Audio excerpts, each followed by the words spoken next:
National conference के senior रहनुमा व रुकन असम्बली पहलगाम मोहम्मद अल्ताफ कुल्लू ने कांग्रेस की जानिब से दिल्ली में जारी एहतजाज पर रद्दमल देते हुए कहा कि कांग्रेस अपने अंदाज में रियासती दर्जा वापसी के लिए आवाज़ बुलंद कर रही है, जो एक जमहूरी अमल है।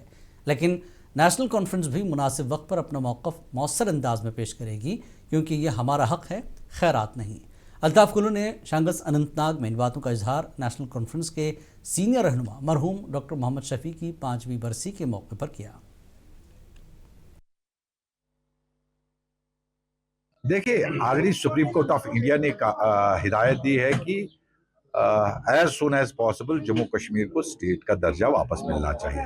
उसके साथ साथ हमारे जो मुल्क के प्रधानमंत्री है जनाब नरेंद्र मोदी जी और हमारे गृह मंत्री जनाब अमित शाह साहब, उन्होंने on the floor August house, top most house जो हिंदुस्तान का हमारा मुल्क का है वो पार्लियामेंट है, वहां पे कहा है कि ऑन टाइम अप्रोप्रिएट टाइम पे स्टेटहुड को दिया जाएगा। हम भी वेट कर रहे हैं।